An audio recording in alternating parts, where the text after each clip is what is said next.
Good morning. On your screen is a live view of Starship as it awaits its second attempt at our first ever integrated flight test from Starbase, Texas. If all goes well, we hope to see our Starship spacecraft and Super Heavy booster, which we collectively call Starship, lift off together for the first time in exactly 33 minutes from now. Thanks for tuning in. I'm Kate Tice, Quality Systems Engineering Manager here at SpaceX headquarters in Hawthorne, California. And I'm Shiva Bharadwaj, a space operations engineer here at SpaceX. Now, if you've been following along, you'll know that we stood down from our initial launch attempt on Monday, and that was due to a frozen pressurization valve on the Super Heavy booster. SpaceX teams investigated the issue and determined that this valve had some moisture in it, which caused the valve to freeze up when we were loading super chilled liquid oxygen into the booster. Now, these valves are super important because we actually need a pressurant to go back into the tank as we consume propellant, and we actually use a pressurant that comes from the Raptor engines. It's heated down there and then put back in the tank. And so a frozen valve there would be a problem during the launch. Yeah, and that's important. You can think of it like drinking out of a thin plastic water bottle. If you're chugging that water, it crinkles if you don't let air back into it. So we use that hot exhaust gas from the Raptor engines to refill that consumed volume as propellant is depleted. So it was a great find by the countdown, and that's why we have a countdown, is to allow us to find those issues prior to liftoff. So all of that being said, our teams learned a lot over the last 48 hours, and we are ready to give it another go. As many of you know, Starship is the latest and largest vehicle developed to date by SpaceX. It will be the world's most powerful launch vehicle once fully developed and have twice the thrust of the Saturn V rocket. But the key breakthrough with Starship is that it will be fully reusable and capable of carrying up to 150 metric tons of payload to orbit in a reusable configuration and up to 250 metric tons when expendable. Now, for context, Falcon 9 is only partially reusable. We recovered the largest part of the rocket, that's called the first stage, but we don't recover the second stage. And Falcon 9's heaviest payload to date is just over 17 metric tons. So 150 to 250 metric tons on Starship is an order of magnitude greater in terms of the payload capacity. Now, for today's test, we will be the first of many as we work towards transitioning Starship from a developmental into an operational program. And the primary objective today is to gather as much data as we can around the fully integrated vehicle. Now, while we have flown the Starship spacecraft in the past, it is going to be the first attempt of Super Heavy and the first opportunity for us to validate how the two vehicles operate together. We are so excited for this. The purposes for today's flight, we will consider any data received that helps inform and improve future builds of Starship as a success. From a milestone standpoint, our main goal is to clear the pad. Every milestone beyond that is a bonus. The further we fly, the more data we can collect. Now, if it does all go well, then we'll expect the Super Heavy to light up its 33 Raptor engines at the base of the vehicle and lift off, clear the pad away down from in Starbase, Texas. And then it'll go into ascent. About 3 minutes into its ascent, we're going to expect to see Super Heavy separate from the Starship. It'll perform a flip maneuver, and then it'll execute a boost back burn, and we're going to be targeting a hard landing in the Gulf of Mexico. And while that's happening, we hope to see Starship's 6 second stage engines ignite and watch as Starship coasts for about an hour at altitudes ranging between 150 and 250 kilometers before re-entering Earth's atmosphere and make its own hard landing in the Pacific Ocean about 250-ish kilometers offshore. Now, we are not really expecting many camera views after separation. That is to say, if we even make it that far. But we do promise that whatever views we do have, we will bring them to you live. Yep. We have a couple of ground stations along the way. So if we are able to get good telemetry, assuming we make it that far into the ascent, then of course those will be available on the stream. And also worth mentioning today, like the whole just getting the vehicle off the pad is a complex endeavor.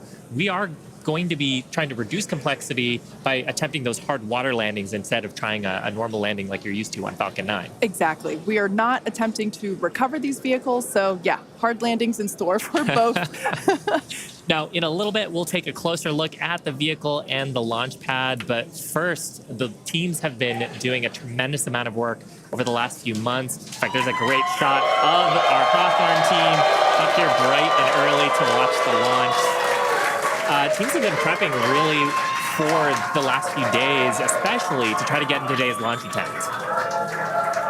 And here you can see a live view of the South Padre Amphitheater, where both SpaceX employees, friends and family, and members of the public are gathering to watch Starship lift off. And we can see the crowds are gathering there as well. And of course, we want to give a shout out to the SpaceX team. You see them there on screen, members of our our Star Command Center. That is our Star-based Launch Control Center. Yep, those are the operators today who are going to be reviewing all the data and, of course, giving us the go, no-go poll, checking the status to try to get in today's launch attempt just around 27 minutes from now. And one thing I do want to mention, I misspoke. It's not the South Padre Amphitheater. It's the Cameron County Amphitheater. Now, the entire Starship structure on your screen is made from stainless steel. When it's stacked, it stands about 120 meters tall. It's about 9 meters around. And we have this awesome video that shows you just how big that is. You can see one of our technicians there doing some final prep work in advance of today's test. And man, there's the 120-meter monster. The person just keeps getting smaller and smaller. Now, just like Falcon 9, Starship has 2 stages, which we'll talk more about those in a minute. In addition to those 2 stages, Starship actually has a 3rd stage, which we call Stage 0. It consists of all the launch pad infrastructure built around the rocket, as you can see there on your screen, and it's truly an engineering feat in its own right. Yeah, we've got a great shot there of the various different components of it. The pad, the infrastructure, all that is required to get into filling the tanks. Now, let's talk about the Super Heavy. Its name says everything. It's super, it's heavy, it's super heavy. When it's operational, it'll be responsible for providing the power to escape that mighty gravitational pull of Earth that we've got here and take Starship into orbit. The booster itself stands about 70 meters tall and is roughly the same height as a fully integrated Falcon 9, which is just so crazy to me. But this Super Heavy booster has a diameter roughly 2.5 times that of Falcon 9, and with 33 much larger engines. We have a beautiful view here. This is one of my favorite views that we're going to get today. Those are our 33 Raptor engines at the base of the Super Heavy booster. Yep, and you can see they're in a couple of different rings here. So we've got the outer ring of 20 static engines. They're going to be providing a huge amount of thrust today to lift off the entire stack. But then we've got the 13 gimbaling engines in the middle, and they're going to be providing the tilt maneuvers and also helping to reorient the booster as it comes back later in today's flight. Yeah, and when we say gimbal, it's basically tilting or almost wiggling the engines a few degrees and in either direction to allow the booster to steer itself, just as you said, Shiva. And we'll get some great shots later of actually a wiggle test that we perform ahead of liftoff, just to make sure that all of those engines are able to control their full range of control authority. One thing to note, those Raptor engines are completely designed and manufactured in-house. They are, as many of you know that have been following along, they are a reusable methane oxygen staged combustion type engine. So it's a lot of words there.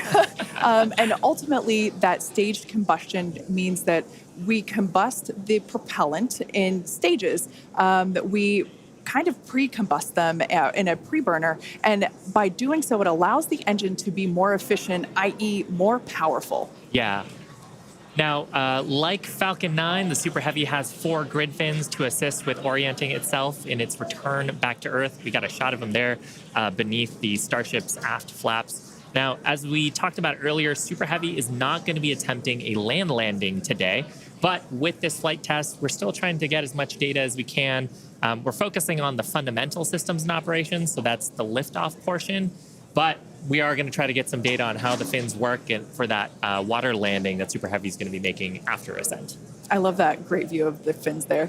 Now, Starship, or the spacecraft, is the 2nd stage, and it makes up the top portion of the vehicle. It's designed for carrying passengers and cargo to Earth orbit and beyond. It stands about 50 meters tall, which is a little taller than the Statue of Liberty. It's comprised of 6 Raptor engines, 3 sea level, and 3 vacuum engines, which are optimized to operate in the vacuum of space. And they provide a maximum of 258,000 tons of thrust in vacuum. Spacecraft is also outfitted with 4 flaps to help aerodynamically control the vehicle's attitude, which you can see those 2 forward flaps there on your screen now. So they help control the vehicle's attitude during atmospheric flight and enable precise landing at the intended location. Now, one thing we got to mention, the heat shields. They are iconic. Starship is wrapped in a heat shield, which is composed of 18,000 hexagonal ceramic tiles designed to insulate the vehicle during that atmospheric entry. And that's really important because the temperatures can be as high as 2,600 degrees Fahrenheit.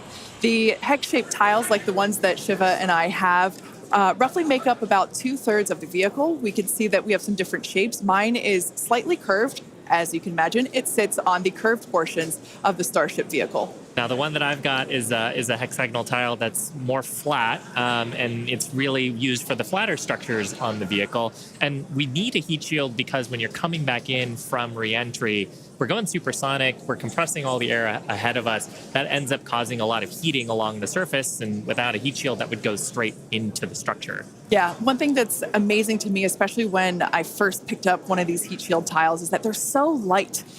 They almost feel like they're made out of foam. They're that light, and they kind of sound like it too. And one thing that we do want to mention, in order to reject the maximum amount of heat during that entry, like Shiva was just saying, they're black, and that's because black helps reject that heat that is building up on the exterior of the heat shield. Now, Starship is designed for vertical takeoff and landing as opposed to taking off and landing like an airplane, and that's because that's really important because we don't have runways on the moon or Mars. Fortunately, at those destinations, the gravity is not as high as it is here on Earth. On Mars, the gravity is just 1/3 of what it is here on Earth, and on the moon, it's just a sixth. So in both of those cases, Starship, with just its engines, can take off without needing the super heavy booster like we do need here on planet Earth. Now, for today's test, Starship does not have its landing legs attached because, like we said before, it won't be returning anywhere.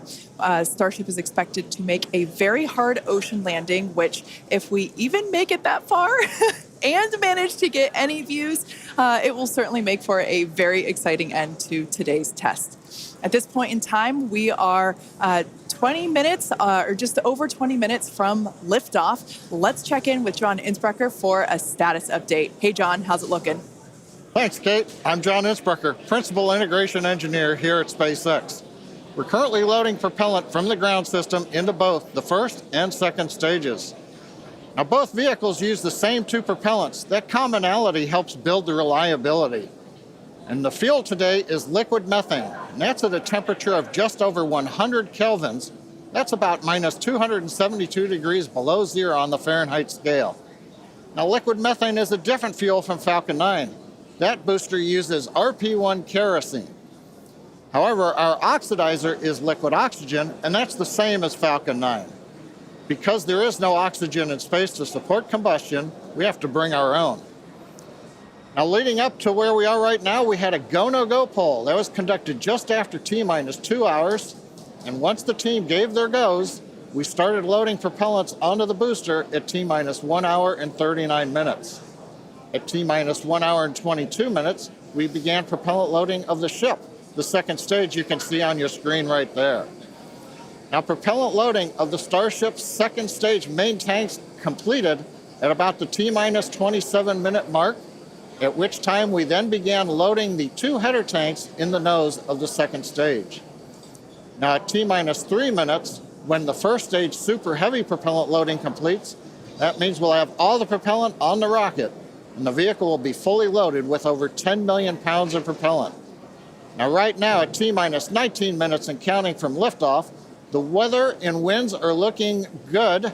We have been watching the ground level winds. They're at 18 miles an hour. As the morning continues, they will increase, but that is below our limits right now. We're also looking at upper altitude winds. We're waiting for one more balloon, but we believe that we're going to be go. On the launch vehicle itself, the teams, the good news, they're not working any issues right now. But if for some reason we do not make our test flight today, if we have to hold, We have a backup launch window. However, we're not sure when it would be. It could be 24 or 48 hours after today. It'll depend on how far we get into the countdown.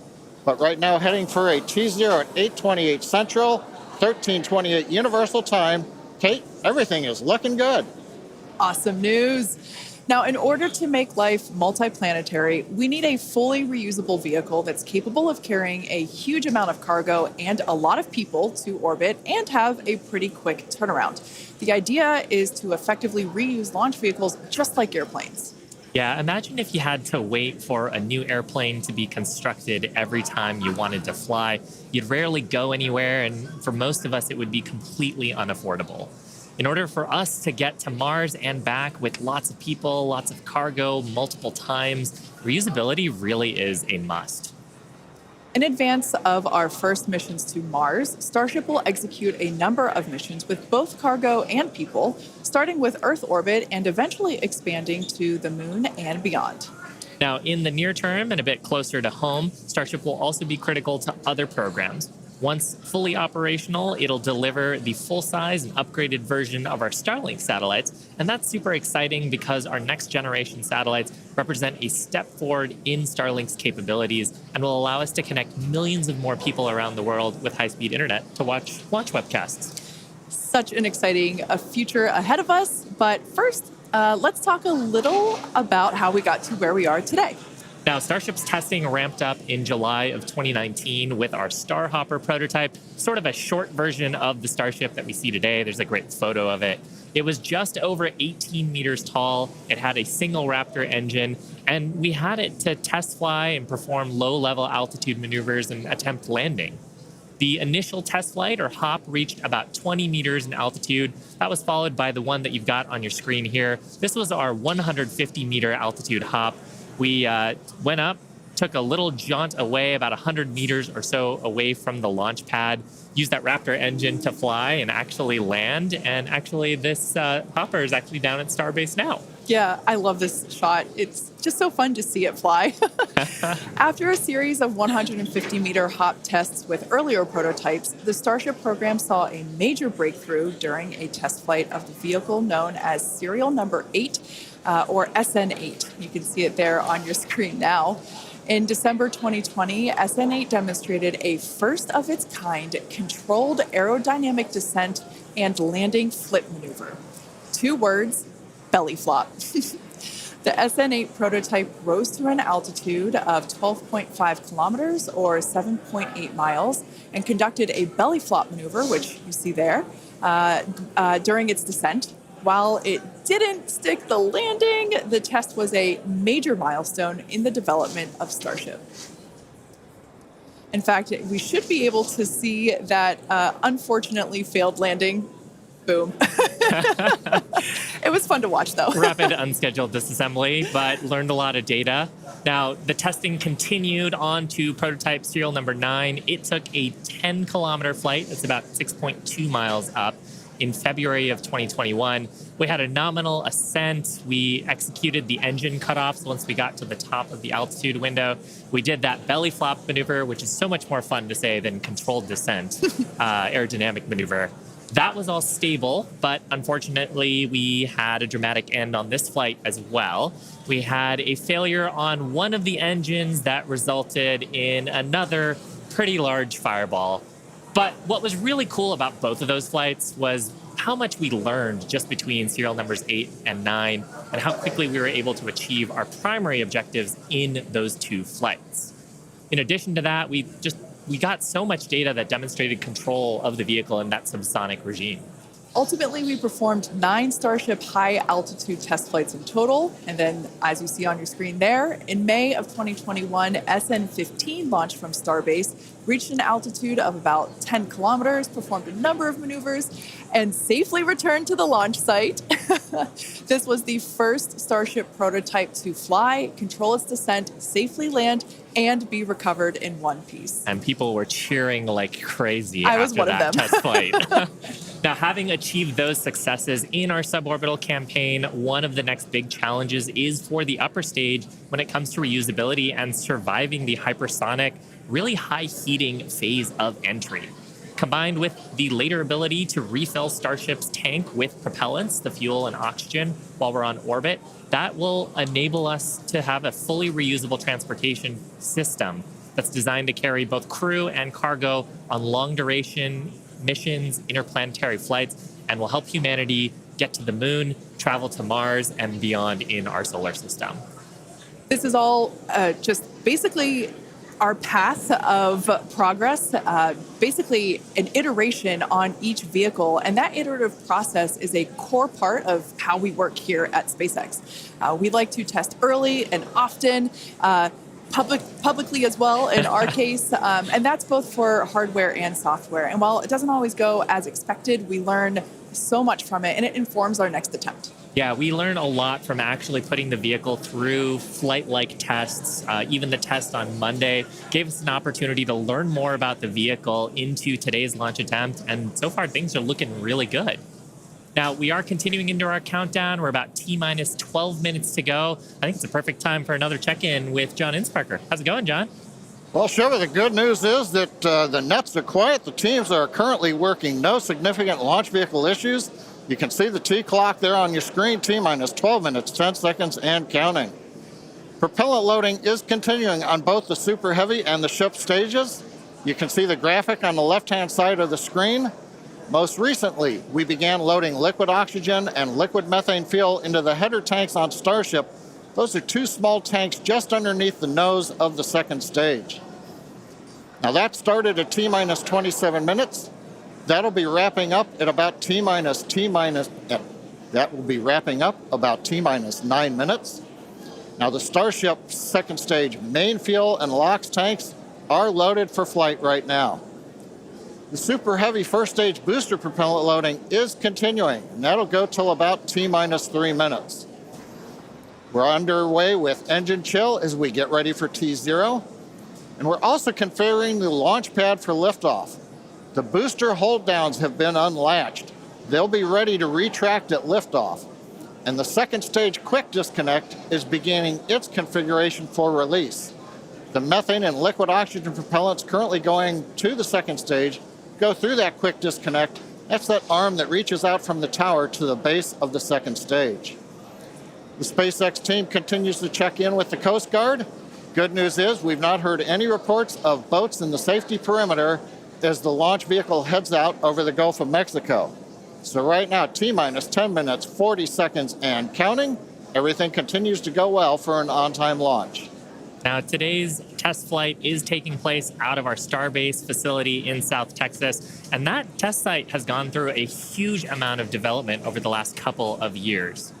One thing I want to point out, this is a great view from our drone. Not only can we see the pad, but in the fog, kind of in the distance, in the background and to the left of the pad, you can actually see our production facility, which is the other part of Starbase in addition to the launch pad. Of course, as part of rapidly iterating with our test program, we're also rapidly iterating on our production system to produce Starships and Super Heavies. Last year, the Starbase team produced 4 Starship Super Heavy boosters and 5 Starships, along with their 200th Raptor 2 engine, and they're only scaling up from there, Kate. Yeah, it's incredible to think that for 2023, production has 5 boosters and 8 Starships going. So it's incredible. And it's important to have that system fill in basically the manufacturing line so that we have product ready to go as soon as we're done with this test. Yeah, exactly. And ultimately, I mean, we talked about how Starship is an order of magnitude more payload to orbit. But if you're going to go set up a base on the moon or Mars, you're going to need thousands of metric tons of propellants. And so you're going to need a fleet of vehicles that's capable of doing that. Yeah, one thing to note, Starbase directly employs more than 1,800 employees. It's the largest employer in the area, in fact. And we're very thankful to Cameron County for being so supportive. This is a view from the Cameron County Amphitheater. And there's a crowd there, and you could tell by the energy here in Hawthorne as well that everyone's getting really exciting. I feel my own heart rate going up and up. I know. It must be really, really exciting to go see this. And I mean, just the sheer amount of power on Starship, you're going to feel it down there when this thing lifts off from the pad. We've actually got a great shot here of the natural surroundings around the pad. Oddly enough, most of the pads end up being around sort of wild locations like this.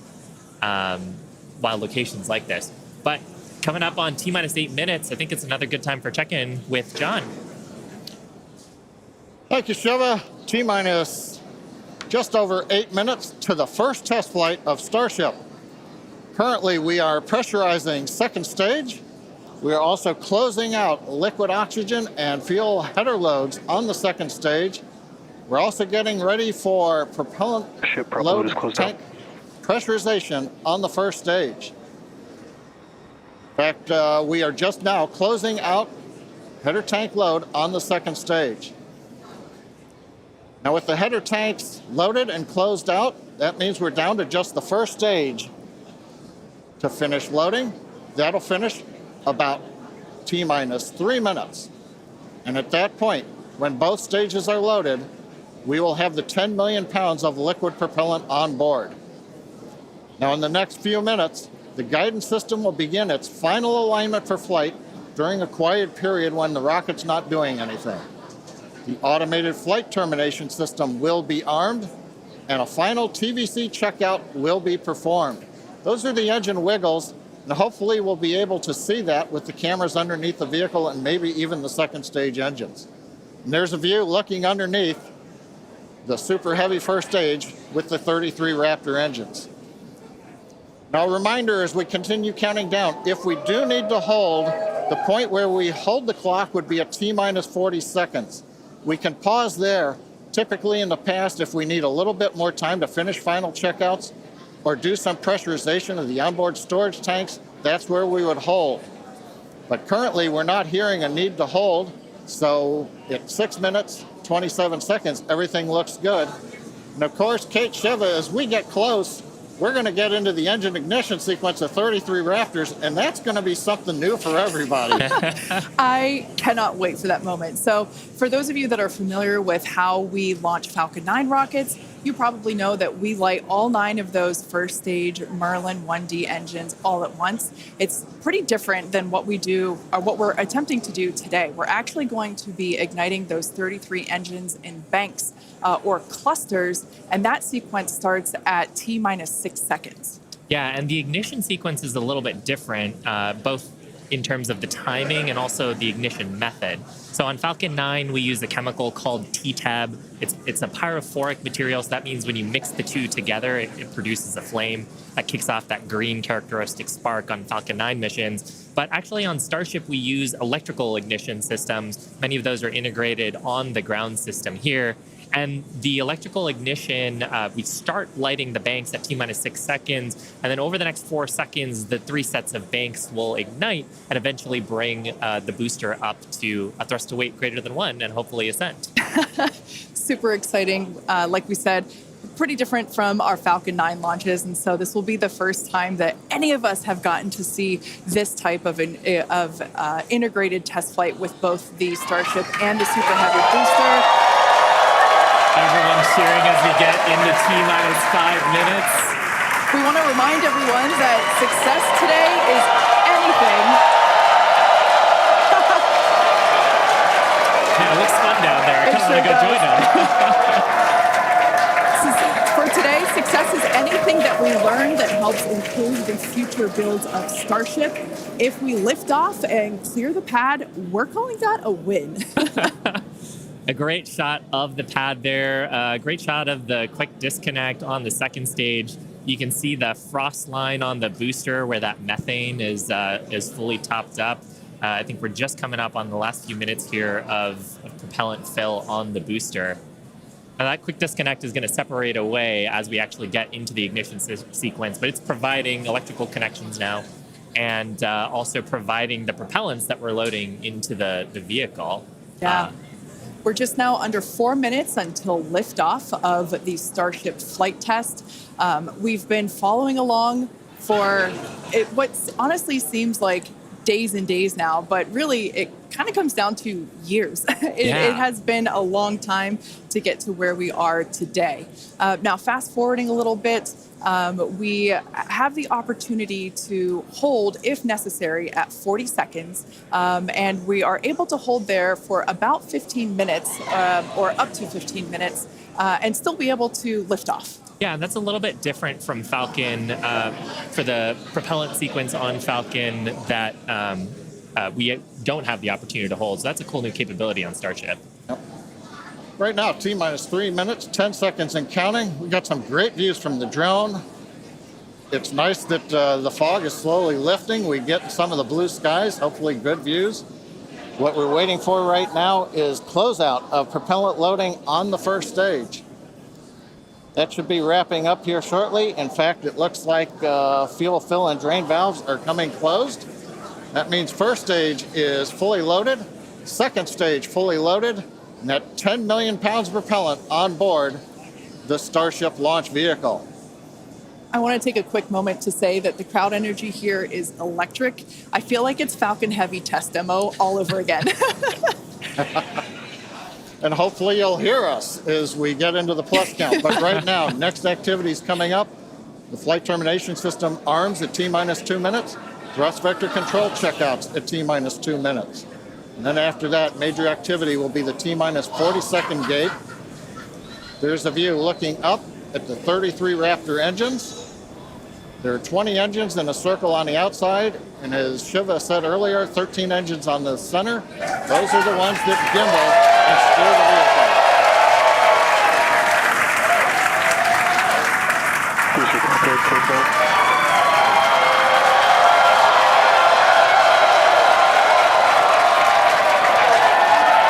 I don't think I've ever seen someone so excited for TVC wiggles. Love this view. These are the 33 Raptor engines at the base of the Super Heavy booster. I think we can see those wiggles now. We're currently inside 90 seconds. Next major activity, T-minus 40 seconds. That is a gate, a decision point. We're waiting. Possibility the propulsion team may need a few minutes. Flight termination system is armed for flight. We're getting ready for T-minus 1 minute and counting. No, T-minus 1 minute and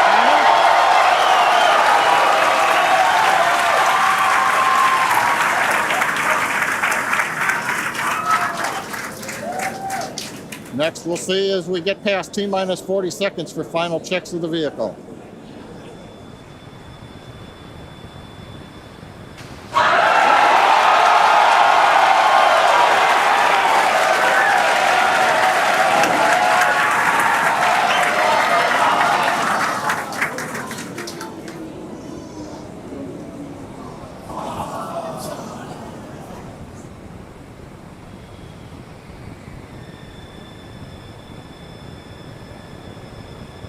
Okay, you can see the clock is recycled.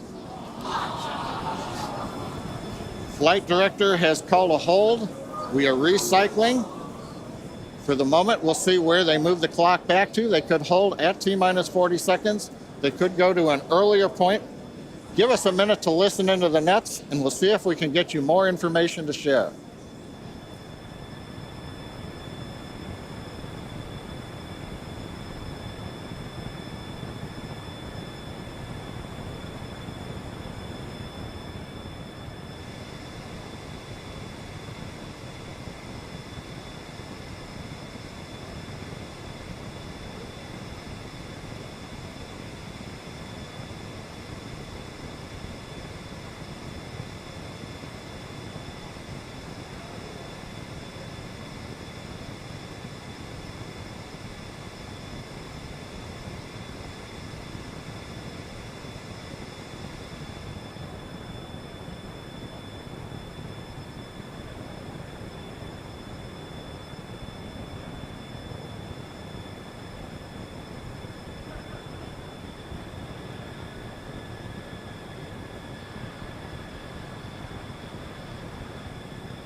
John Innsbrucker again here at the Hawthorne webcast desk.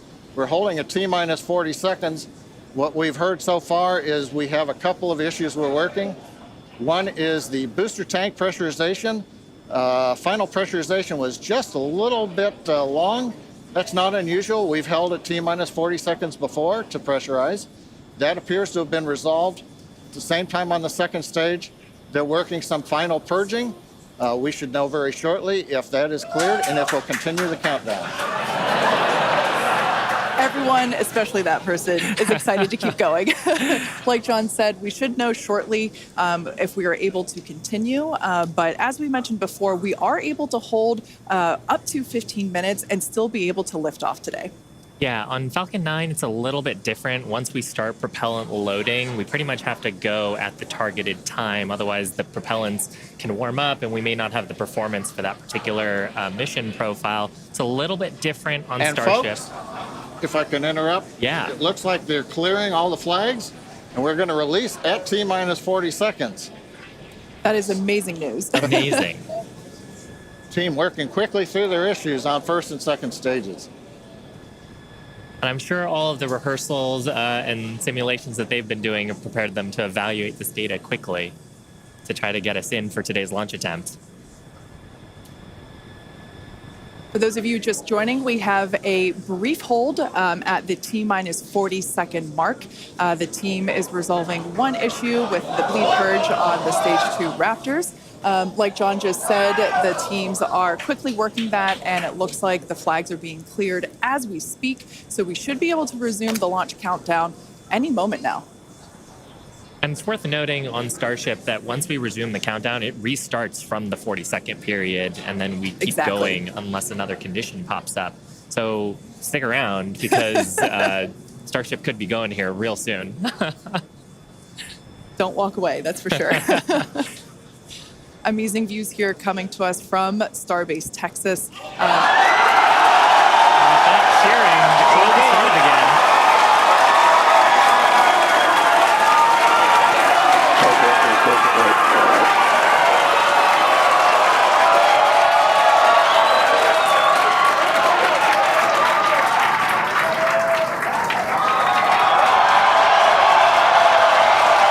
T-minus 15 seconds. 10, 9, 8, 7, 6, 5, 3,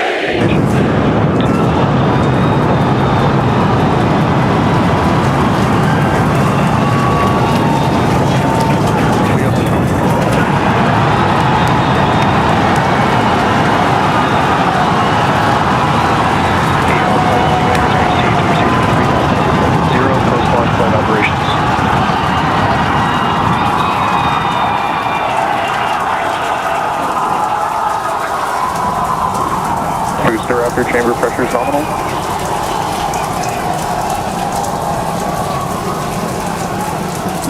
43 seconds into the test flight of the inaugural Starship vehicle. Tower cleared, we're into pitch over. Propulsion reports first stage engines nominal. What a sight from the ground cameras at Starbase. We're flying at twice the thrust of the Saturn V heading to space. Acquisition of signal, surface proceed. We're throttled down and throttled back up. Going through the period of maximum aerodynamic pressure.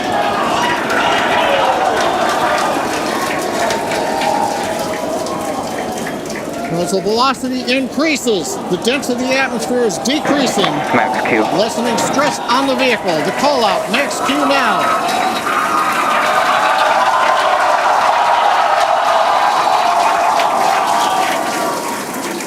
Continuing to watch the first stage as we head downrange.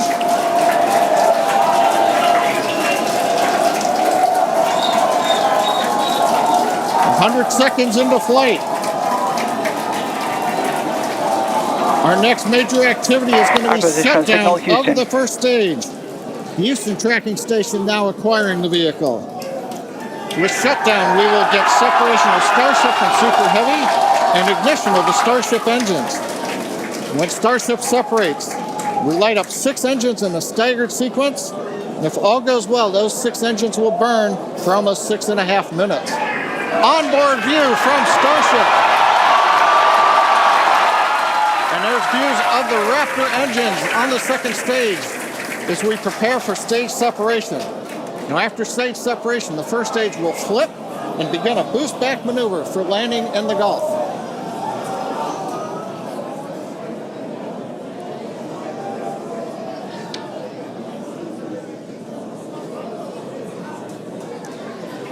Continuing to fly, 2 minutes 40 seconds. Let's get ready for main engine cutoff. Booster engine cutoff. Beginning the flip for stage separation.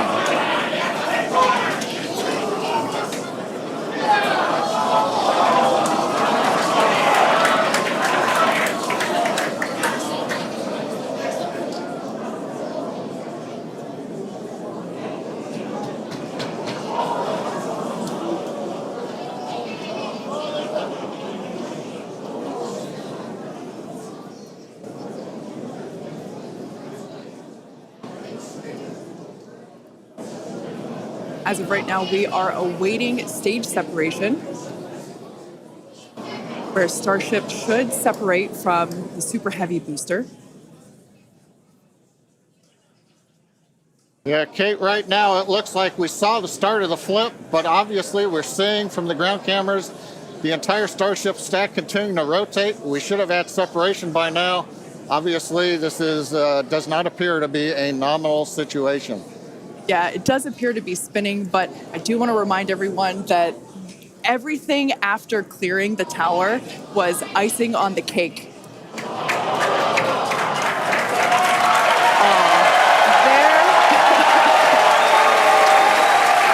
there, as you saw, as we promised, an exciting end to the Starship inaugural integrated test flight.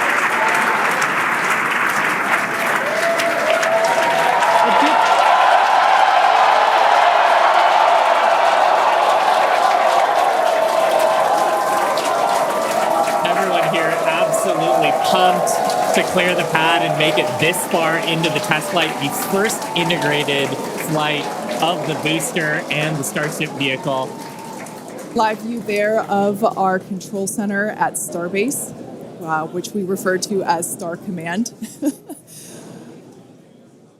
As we said before, obviously we wanted to make it all the way through, but to get this far, honestly, is amazing. Well, if you're just joining us, Starship just experienced what we call a rapid unscheduled disassembly, or a RUD, during ascent. But now this was a development test. This is the first test flight of Starship, and the goal was to gather the data, and as we said, clear the pad and get ready to go again. So you never know exactly what's going to happen, but as we promised, excitement is guaranteed. And Starship gave us a rather spectacular end to what was truly an incredible test thus far.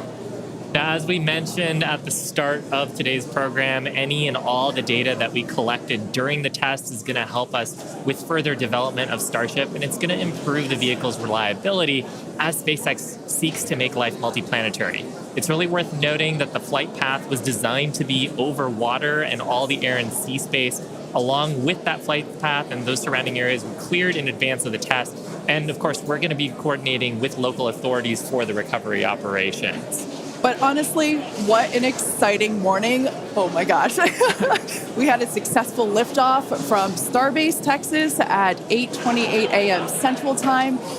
We cleared the tower, which honestly was our only hope. We cleared the tower, and all the data that we collected all the way through all those Raptor, those 33, although I think we saw that 3 Raptor engines were out. But we got all that data, and we got so far as to hoping to see the Starship, the second stage, separate from the first stage, the Super Heavy booster. And unfortunately, we didn't make that happen, but that's okay. It was the first integrated launch, and honestly, today was amazing. Absolutely incredible day. We made it through a number of those initial test objectives with getting booster ascent, getting all the way through the countdown, working some issues at the end. Like, totally really fantastic day. Got through the gate at T-minus 40 seconds on the second try. everything released, the hold downs, the quick disconnect arms, Yeah. everything moves out of the way. And then we got the vehicle off of the pad through max Q all the way up to stage separation, even starting into the prep for stage sep. And then, as we say, a lot of excitement. Yep. Honestly, my face has had a smile on it since liftoff, and now my face hurts. Now, since we don't have any insights on the cause of our rapid unscheduled disassembly at this point, we're going to end our webcast here. Teams will continue to review the data and work toward our next flight test. But before we go, a big congrats to the entire SpaceX team on an exciting first integrated flight test of Starship. And of course, a shout out to our viewers. We appreciate you joining us. And as always, we thank you for your interest in Starship, SpaceX, and your ongoing support. Till next time.